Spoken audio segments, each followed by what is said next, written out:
కొత్త ration కార్డులపై AP వ్యాప్తంగా survey చేయనున్నారు. గ్రామ వార్డు సచివాలయాల పరిధిలో ఏపీ ప్రభుత్వం సర్వే చేస్తుంది. ఈ కైవసీ నమోదుతో కొత్త రేషన్ కార్డులను ఇవ్వనున్నారు. లక్షల సంఖ్యలో బోగస్ రేషన్ కార్డులు ఉన్నట్లుగా ప్రభుత్వం గుర్తించింది. అనర్హులకు రేషన్ కార్డులు ఉండటంపై సర్కార్ ఫోకస్ పెట్టింది. సర్వే ఆధారంగా బోగస్ కార్డులను ఏరివేసే పనిలో ప్రభుత్వం నిమగ్నమైంది.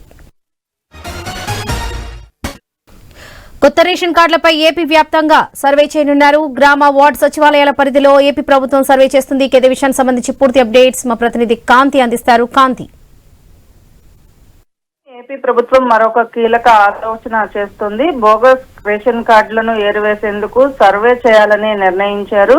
రేషన్ కార్డులు అనర్హులకు కూడా అందాయని భావిస్తున్నటువంటి ప్రభుత్వం క్షేత్రస్థాయిలో సర్వే చేయాలని నిర్ణయించినట్లు తెలుస్తోంది. గ్రామ వార్డు సచివాలయ సిబ్బంది సహకారంతో రేషన్ కార్డుల పైన సర్వే చేయనున్నారు. మరోవైపు ఏపీలో మే నుంచి కొత్త రేషన్ కార్డులు దరఖాస్తులు తీసుకుంటున్న నేపథ్యంలో దానికి సంబంధించినటువంటి స్క్రూటినీ ఏదైతే ఉంటుందో ప్రత్యేక దృష్టి పెట్టి అనర్హులకు కూడా రేషన్ కార్డులు అందుతున్నాయా లేదా అనేది ఖచ్చితంగా సచివాలయ సిబ్బంది దాన్ని చెక్ చేసిన తర్వాతనే ఇవ్వాలి. సర్వే అనేది చేసిన తర్వాత ఇవ్వాలి. బోగస్ రేషన్ కార్డులు ఏరివేసేందుకు రాష్ట్ర వ్యాప్తంగా సర్వే చేయాలని ప్రభుత్వం భావిస్తోంది.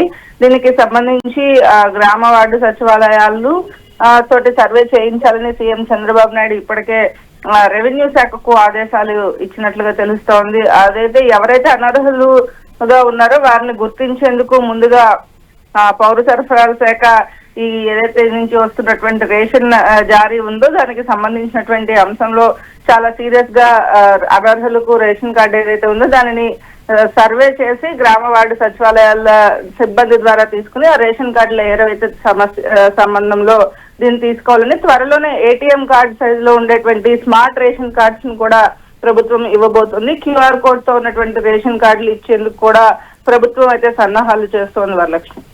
Right Kanti, thank you.